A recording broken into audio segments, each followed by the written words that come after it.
Try this at your next party. Ask your guests to define the term social justice. Okay, it's not charades or Twister, but it should generate some interesting conversation, especially if your guests are on the political left. Since everyone on that side of the spectrum talks incessantly about social justice, they should be able to provide a good definition, right? But ask 10 liberals to tell you what they mean by social justice, and you'll get 10 different answers. That's because social justice means anything its champions want it to mean. Almost without exception, labor unions, universities and colleges, private foundations, and public charities claim at least part of their mission to be the spreading of social justice far and wide. Here's the mission statement of the AFL-CIO, but it could be the mission statement for 1,000 such organizations. Quote, "The mission of the AFL-CIO is to improve the lives of working families, to bring economic justice to the workplace and social justice to our nation." In short, social justice is code for good things no one needs to argue for and no one dare be against. This very much troubled the great economist Friedrich Hayek. This is what he wrote in 1976, 2 years after winning the Nobel Prize in economics. "I have come to feel strongly that the greatest service I can still render to my fellow men would be that I could make the speakers and writers among them thoroughly ashamed ever again to employ the term social justice." Why was Hayek so upset by what seems like such a positive and certainly unobjectionable term? Because Hayek, as he so often did, saw right to the core of the issue. And what he saw frightened him. Hayek understood that beneath the political opportunism and intellectual laziness of the term social justice was a pernicious philosophical claim, namely that freedom must be sacrificed in order to redistribute income. Ultimately, social justice is about the state amassing ever-increasing power in order to do good things. What are good things? Well, whatever the champions of social justice decide this week. But first, last, and always, it is the cause of economic redistribution.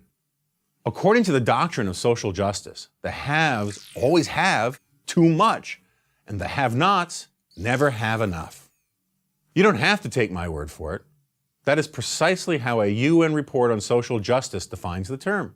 Quote, "Social justice may be broadly understood as the fair and compassionate distribution of the fruits of economic growth.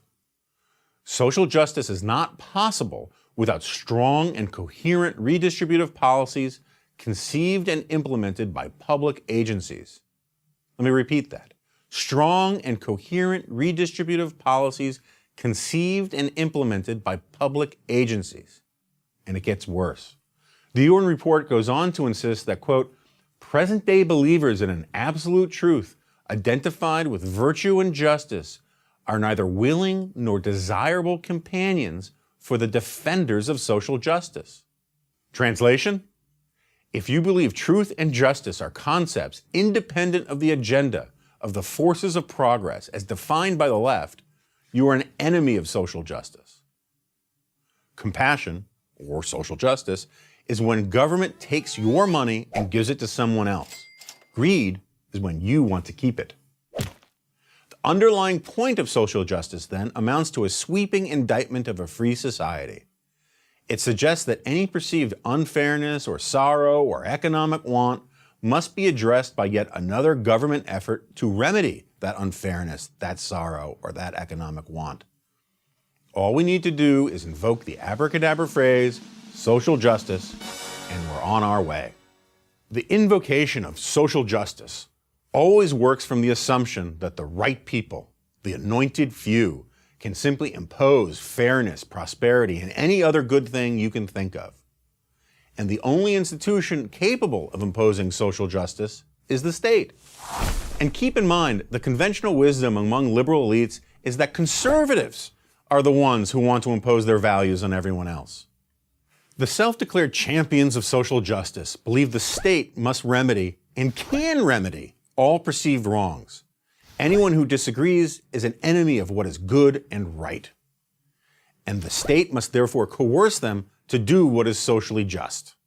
And that, as Hayek prophesied, is no longer a free society. Is that the kind of society you want to live in? If it isn't, beware of what will be done in the name of social justice.